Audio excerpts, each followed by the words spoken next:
Hello there, and welcome to The Doctors Are In. This is a collaborative series between myself, Mercy Tiara, and Irit Landgraf. We are two scrappers who happen to be doctors in our day jobs. I am a psychologist, and Irit is a physician. And we live on two different continents, and we are going to give you two different takes on solutions to what ails your creative body and soul. Today, we're going to be talking about using stamps and inks on your pages. This is my first process video for this clinic, and there's also an introductory video for this clinic, as well as another process video that's coming up from me. And if you head on over to Irit's channel, which is linked in the information section below, she will have 3 similar videos as well. So let's get started with my process. I am starting with using this fairly old Maggie Holmes wood veneer frameworks, it's called, and this is a large frame that came in a kit quite some time ago. I have a piece of Basil Avalanche cardstock here, just in white, and I'm going to use the flat side of it because I'll be doing some stamping. The Basil Avalanche cardstock is really nice because it's not such a bluey white as the American Crafts one, and I like that the untextured side is more flat than it is on the American Crafts one. On the American Crafts one, there's still a little bit of bumpiness on the back side. So this is a double thickness wood veneer, and I often will cut wood veneer just with my scissors, but because it's double thickness and because I don't have another backup one or anything, I really don't want to ruin it. So I am using my Dremel Moto saw. This is something that I bought for just hobbying and household purposes. I just wanted a little saw that was easy for me to use by myself. So that's what it looks like. And I don't necessarily recommend you getting one of those just for cutting wood veneer. I also do other small wood projects as well around the house. It is handy to have. So I'm starting by pulling over my stamps, and I thought I would include all of my process with you guys today, so all of my selection process as well. So I'm looking through my stamp sets, and I found this really cute little set from Scraptastic that has, it's kind of like a stay in theme. It has meet me on the couch, movie night, game night, and some images. And because I'm scrapbooking about game night, I thought I would use that one.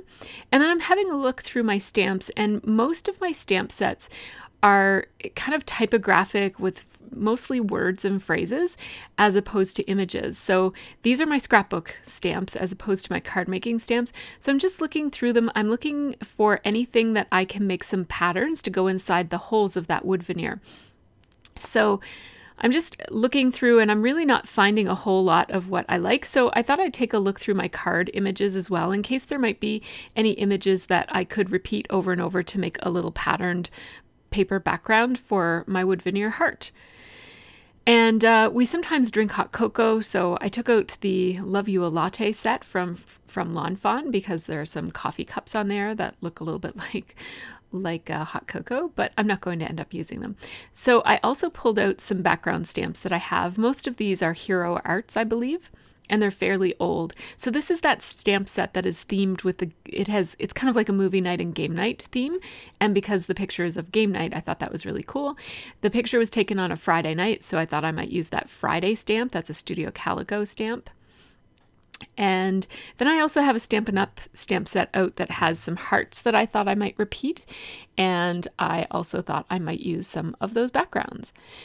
So I guess I'll get started now. I'm wanting to put a different stamped pattern inside each of the little cells of this wood veneer heart. I pushed it over to the side because I would really like to put my title wrapping around the edge of the heart, and so I needed to scooch it over. I wouldn't be able to fit letter stickers around it if I just centered it on the page, so that's why I scooched it over and had to cut off part of it. Now, in order to mask off for my stamping, I just had to trace this little chunk of this section here so that I could mask it off with, these are just scrap papers. All of the red pattern paper that you see is just scrap paper from my scrap drawer. And other than for masking purposes, I'm not going to use any pattern paper at all on this page. And as usual for our Doctors Are In series, this one is from my stash. That's usually what we do with the Doctors Are In, is we typically scrapbook from our stash instead of using a current kit. So I have this middle section masked off. And the reason I'm starting with the middle section is because it's the biggest. So I want to choose a pattern carefully, like because this is the one that you'll see the most of. Although I had in the back of my mind that I might actually put journaling strips over this pattern anyways. So here I am, I've got it all masked off, and that didn't really take too long. I've got a roll of washi tape that I keep on hand for for these purposes. And I think I'm going to use this. It's like it's a grid graphical design. I don't know what it is. It looks kind of like a drafting type of design, but it's kind of like grid paper and circular paper at the same time, like a circular grid, and little triangles and whatnot. You'll see it after I actually stamp it. I'm going to use my Mama Elephant stamps for this. I don't use them quite often enough, so whenever I have a chance, I try to remember to use them. The color that I have right now is, it's called Ocean. And that's what my first pattern is going to be. Now I pulled out my Misty tool, and here's a tip for you for using the Misty tool. Make sure you know how to use it before you try using it, because I'm going to use it wrong here. So first I'm going to cut my paper down to 12 by 12. I had all those extra little pieces hanging out of the edges, which doesn't really matter except that I wanted this to fit within the 12 by 12 hollow of my Misty tool. And this Misty tool is basically just a stamp platform that you kind of move the door up and down to stamp your image. I thought it would be important to use a stamping platform for this particular page, because if this happens, so see, the pattern barely stamped over on the right hand side, I would need to restamp it. The problem here is that no matter how many times I keep restamping it, it's still not stamping on the edge. And I figured out what happened was, because I'm using a rubber cling stamp, I removed the two pieces of foam. I thought there was only one piece of foam in the Misty, so I thought I better remove that piece of foam because these rubber foam mounted stamps are thicker than an acrylic stamp. But what I didn't realize is that the foam in the Misty, at least the one in the 12 by 12 Misty tool, is actually two thin pieces of foam. And I probably could have taken out one of those pieces of foam, and then this would have stamped properly. But you saw what I did there. I just went in and hand stamped, like I just messy stamped all of the sections that weren't covered. And then to go with my messy theme, I just decided to add some tone on tone splatter. So I grabbed my Mr. Huey's in the sky shade, and I just splattered a whole bunch all over it. And that's actually a tip that I have for you for when your stamping goes wrong, rather than, obsess over getting it perfect. If your stamping isn't exactly perfect and lined up, and if it's looking a little bit messy, just throw some ink splatters over top of it, and then you don't really notice so much that the stamping is not exactly perfect. And also, like, you can go over it again and again like I did, just to make it look like it was messy on purpose. And even if you do notice it, it's still like, it kind of looks like you did it on purpose is I guess what I'm trying to get at here. So I'm going to very carefully peel off my washi tape. Now, washi tape is of course low tack, but it will sometimes tear, so be very careful when you do that. And then I'm just double checking that my wood veneer fits properly. And I like how that looks. My goal here is that I'm going to have different patterns on this background paper. They're all going to be completely flat, and then I'll do a little bit of embellishing on top. But the main part of this page is really going to be the title, and I'm not entirely sure how I'm going to do that, but I know that I want a long title that wraps around the outside edge of the heart over on the left-hand side. So now I'm masking off this next piece, and I'm just working my way from the biggest to the smallest. For now. I'll change my order in a second.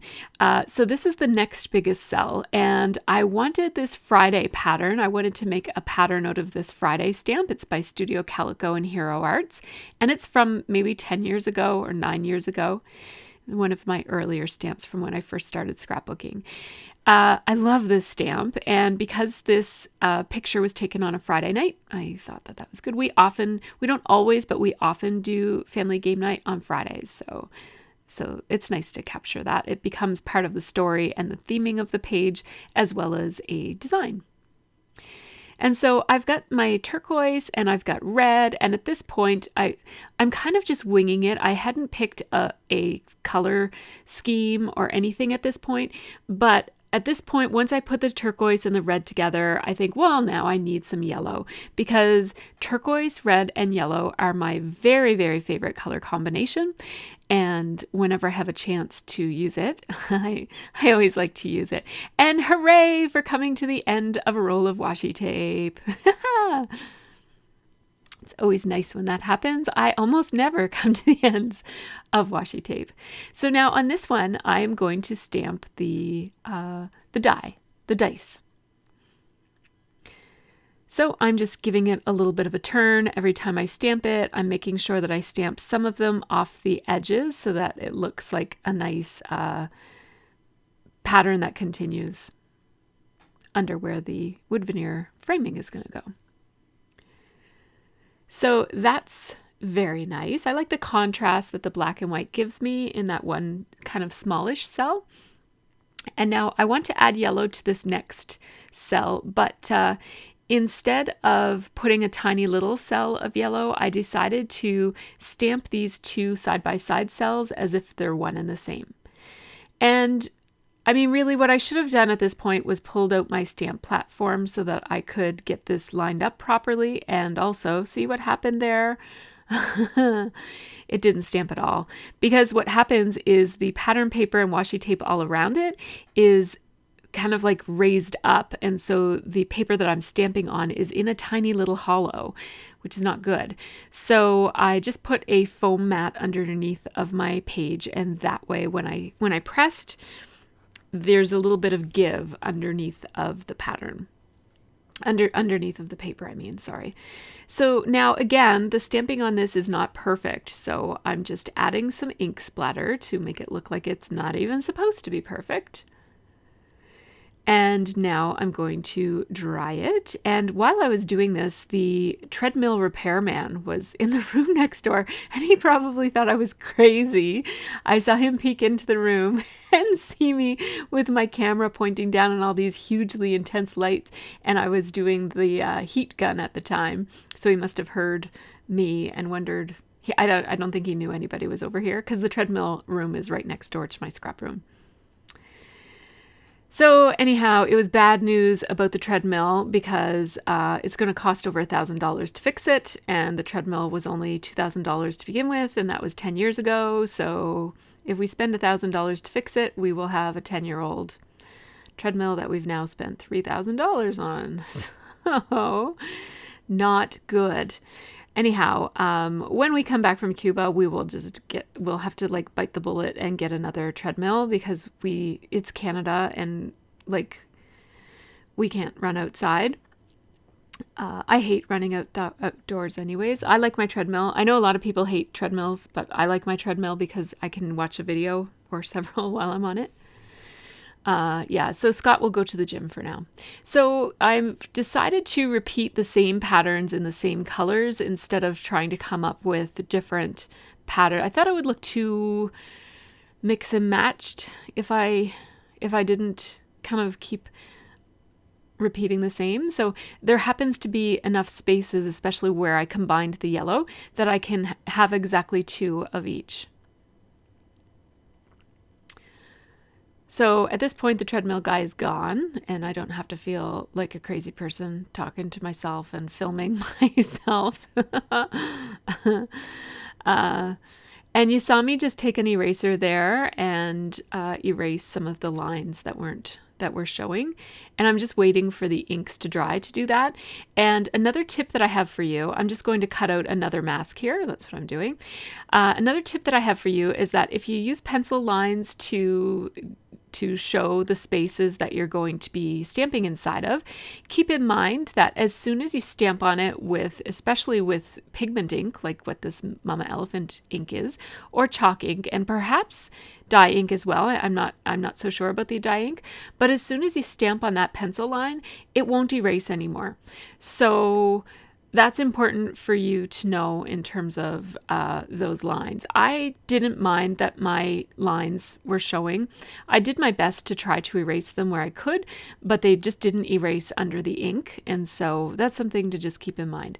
Lots of splatters. I'm matching it up even if I hadn't. I mean, this stamping is decent. There's a little bit of overlap over the two images, but I'm doing it just because I did it on the other yellow. So I want the yellows to be the same and I want the turquoises to be the same too. So I really like how my two favorite images, which are the zigzag of the yellow and also that blue pattern that I have, the turquoise kind of grid pattern, those are the two patterns that show up the most. So I'm pleased with that. It turns out I can use the same mask that I cut for the half of the heart for the other half, which, makes good sense. Most hearts are symmetrical. So I'm going to repeat this black and white pattern here. And the way I'm choosing, like once I had my main patterns set out, the way I chose my second patterns was basically just I offset them so that they're balanced on the page. So the yellow was at the bottom, so I wanted to bring another yellow up at the top. The dice were over on the left-hand side, so I wanted to put the dice over on the right-hand side. And then the Friday was just, to kind of even it out. I put the Friday over here. These are the other Mama Elephant inks that I'm using. The yellow is called Sunshine and the red is called Apple. And I like those inks. I don't have re-inkers for them, so yeah, I guess I'll have to buy some at some point. But I haven't had to re-ink them yet. I've had them for quite some time in my stash. Pigment inks are a nice choice when you want a vibrant, bright pattern with your inks because they sit on top of the page. They do take a little bit longer to dry, so be mindful of that when you're using pigment inks. But it's worth it because they're quite a bit more opaque than a dye ink, and they're just lovely.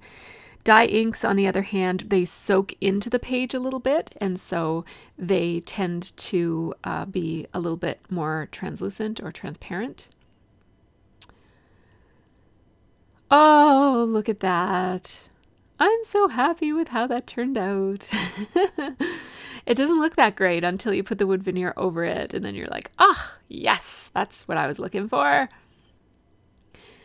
So I'm really pleased with how that turned out. It's going to be fun to scrapbook with this too. I have had this wood veneer heart in my stash for so long, and I have had multiple people challenge me. I've had at least 2 people challenge me to use it, and I always intended to, and then just the months always get away from me, and then time goes by and you forget all about it. So here I am using it. I knew I'd use it eventually. I adore this. Now that I've used it, I wish I had another one so that I could play around with another look with the same wood veneer. I love doing that. I love different takes on the same product. So I am just tickled pink about how this one is turning out. It's so much fun. I'm going to put my photo down in the bottom right-hand corner to balance off with where I plan to put my title. And I wanted to put a frame around my photo just to give it a little bit more weight and presence on the page. I have this drawer that has a cubby that includes a bunch of frames, chipboard frames, and this one that I picked out happens to be a crepe paper frame. And it's chipboard, and I like how the other one that I picked that had the word transparency on it was too creamy. This one it's still a dirty white, but it's not quite as creamy as the other one. I think I had to check the date. It was January 19th, I believe. So I'm using my Stays On ink to ink both the date, and also that game night phrase is from the stamp set from Scraptastic that I had pulled out. It's the same set that has the dice. So date, game night, we've got a caption, we've got a date, we've got pattern paper that I stamped onto the background. And now let's go grab some letter stickers, because as I mentioned, the title is going to be a big part. These are all my overflow letter stickers that don't fit in my Razcog. I have to go through and purge and move some of my alphabet letters into my alpha graveyard, which is where I keep my sets of thickers that no longer spell out words that I would like to use on a page. And I keep them up there for mixed media purposes. They were in a recent scrap room tour that I posted.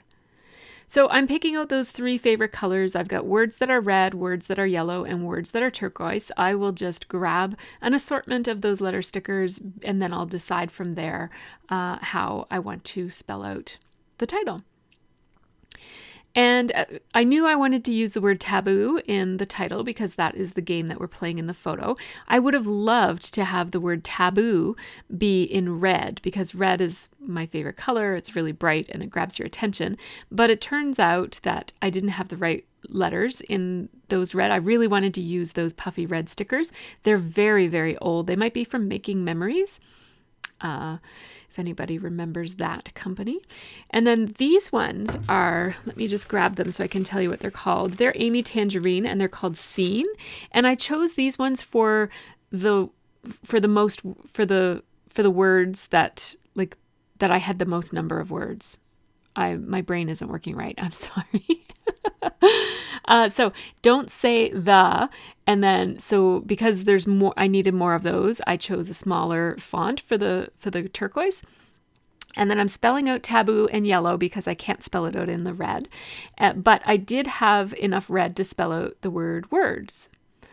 And so I'm using a piece of waxed paper that basically covers my whole layout so that I can figure out where these letters are going to land.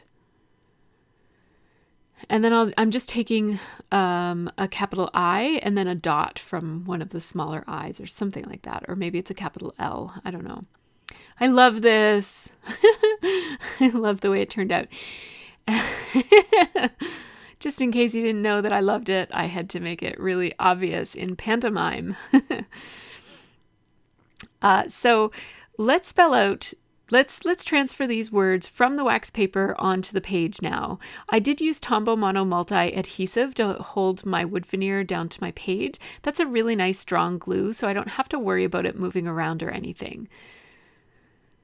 So the word words, the way those letters are, they're quite wide letters, and so it ends up making, like, spacing it out nicely because it allows me to put taboo so that it's kind of centered around this blue cell.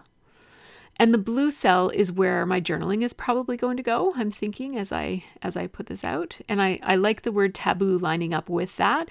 I like it because I didn't want too much of the word taboo to go kind of adjacent to the yellow patterned stamped area in that top of the left-hand side of the heart. So I had to put the Y, because the Y has a descender, I had to raise these letters up a little bit so that they'd stay lined up with the Y, so that the other letters would stay lined up with the Y. So I'm just shifting everything up a little bit, and I just want my words to stay together as words and have a little bit of space between them. And I don't want the D to start at the tip of the heart. I wanted to start up a little bit. So I was just mindful that I didn't want to spread them out too much as I did that. So next, I'm going to place my photo onto the wood veneer in the place that I want it to go. And this photo is over here because it balances well with the title. Especially, it's kind of diagonal to the word taboo in the title, which is the main word in the title.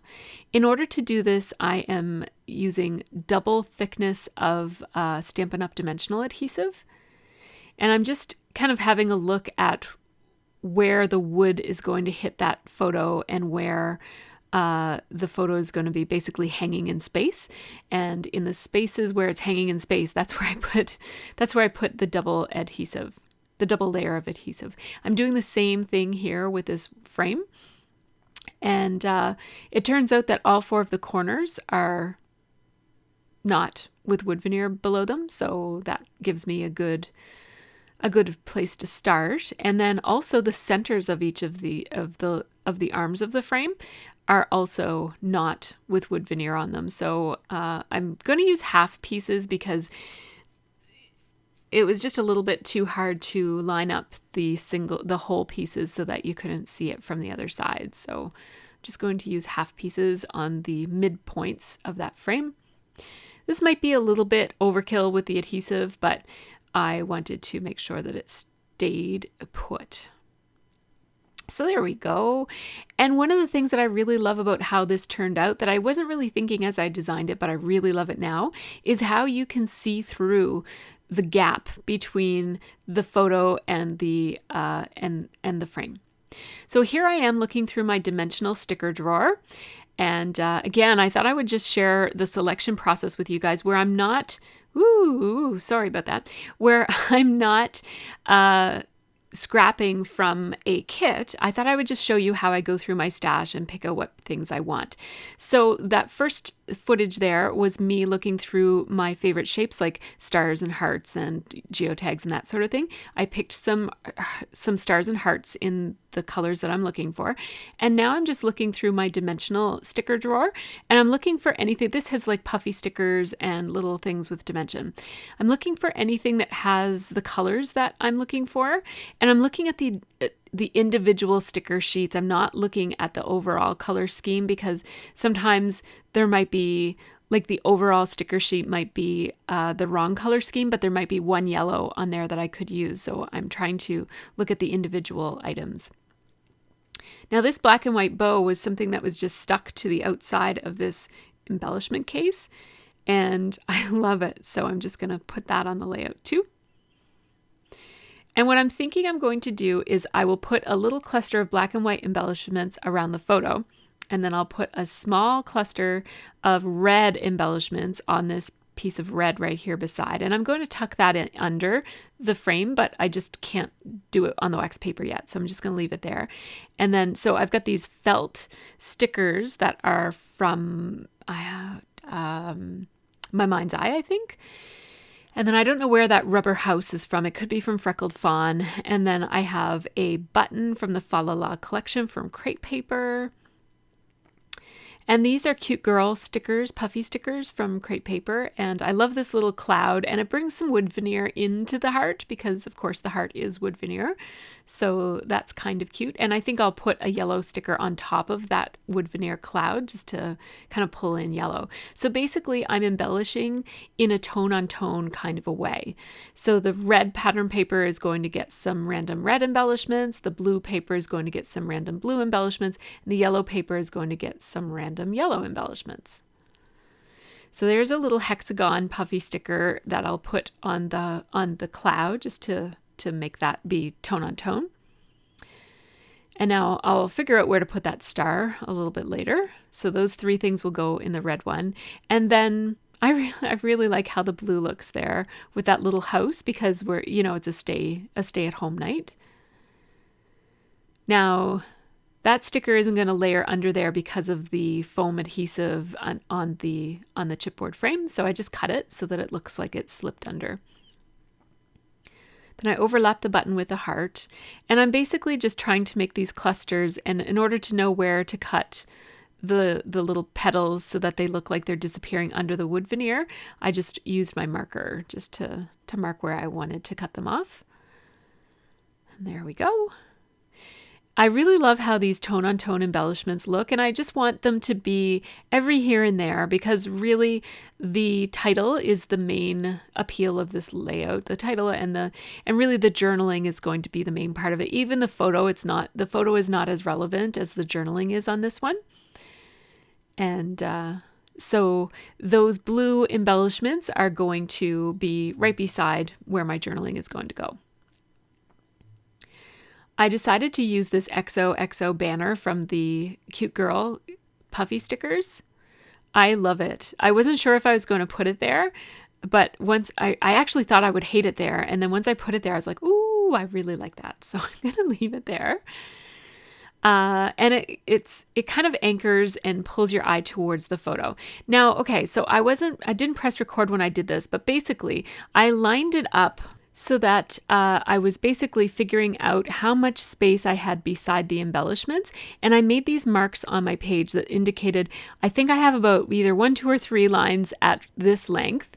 And then I have 1 to 4 lines at that other length. And then I'll have another 1 or 2 lines at that really narrow length. And I just eyeballed it and drew those lines on the paper that I'm going to use for the typing. And I'm actually using the back side of a piece of basic gray pattern paper. I just needed something white that was 12 by 12. It didn't really have to be 12 by 12. I'm having a heck of a time getting this paper into my typecast. I find that, and I actually had to look it up to see, am I missing something? No, I wasn't missing anything. I just needed to like jam it in there. Like, get in there, would ya? There. So that's what you have to do. If you can't get it in, just like force it. And so see what I'm doing here? I'm taking the margin marker and I'm putting it right lined up with, I'm putting it so that it lines up with that first line, which is now under the roller of my typewriter.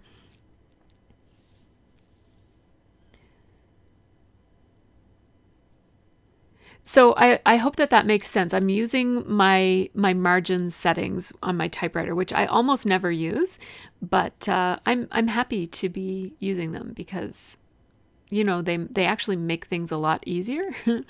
The typewriter gives you a little ding when it's time to move it. So it sounds cool too, but it's also nice to know when you're coming to the end of your margin.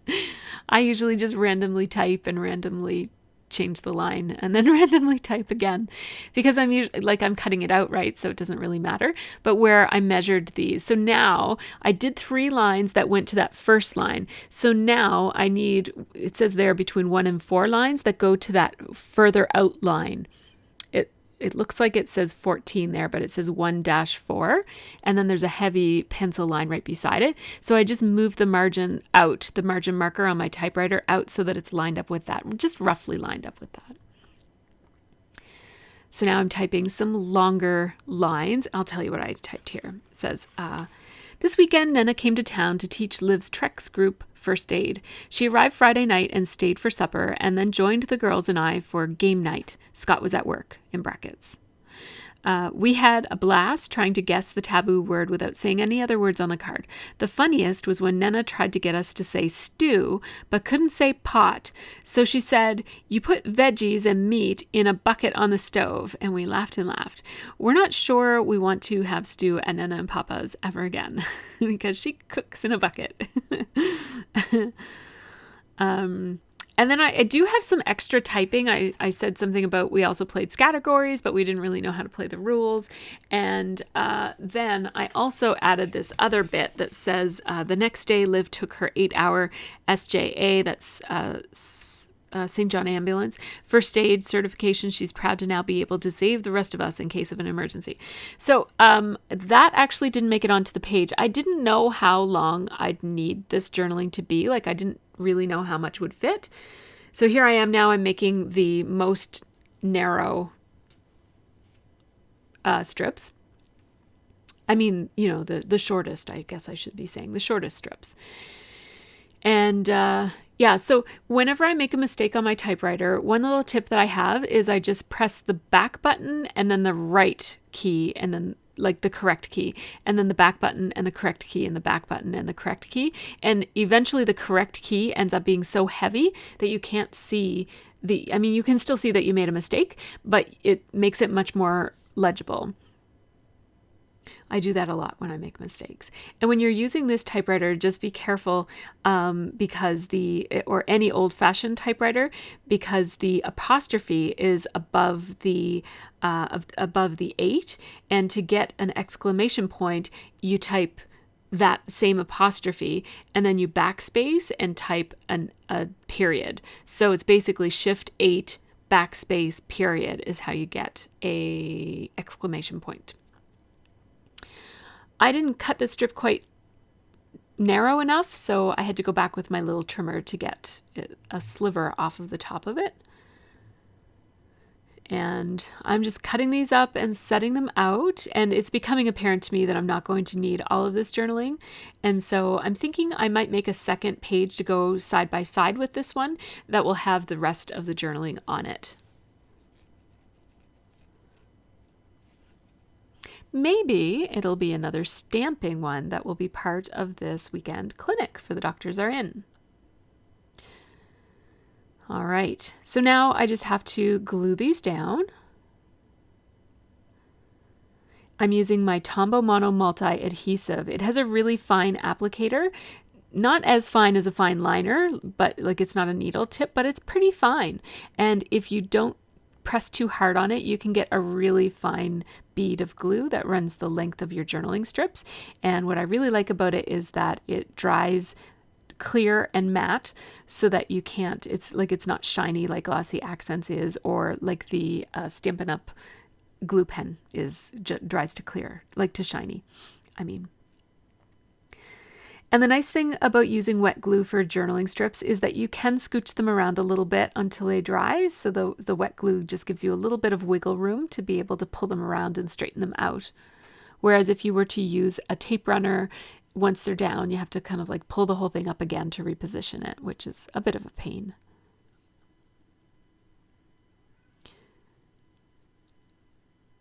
So there's the layout. I am so pleased with how it turned out. This color scheme brings me so much joy. I don't even know what it is about it. I don't know how I came to love this color scheme so much, but I could scrapbook my whole life in this color scheme. I just adore it. So yeah, here is a close-up of that stamping. And I think that the blue pattern that I like so much, it really worked behind the journaling because it's such a soft, subtle pattern. It didn't have too much contrast between the journaling strips and that pattern below it, so that it stays kind of soft and subtle looking instead of having really high contrast. I thought about painting the wood veneer, but I decided not to, so that again, just to have a little bit of soft contrast between the white on the background and the wood veneer frame. So here are the photos that'll give you a little bit of a closer look at how the stamping turned out on this one. You'll notice in the top corner where the dice are stamped, there's a little bit of a blotch of black ink, but that's okay.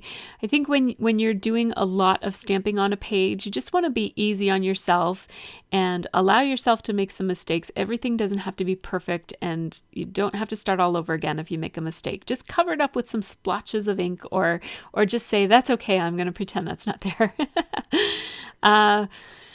Yeah, so let me know if you have any questions or comments about this page. Make sure that you check out the rest of The Doctors Are In clinic. There will be another process video from me, as well as 2 more from Irit, and we each have introductory videos as well. I would like to thank you for watching this video, and also special thanks to the following diamond tiaras who support me over on Patreon.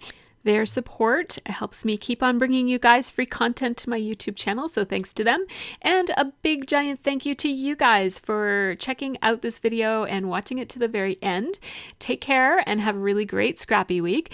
Be sure to subscribe if you haven't already, and check out more of these videos, including the playlist of our entire The Doctors Are In series, which includes several weekend clinics. So they are linked over on the right-hand side of your screen. Take care and have a really great scrappy week.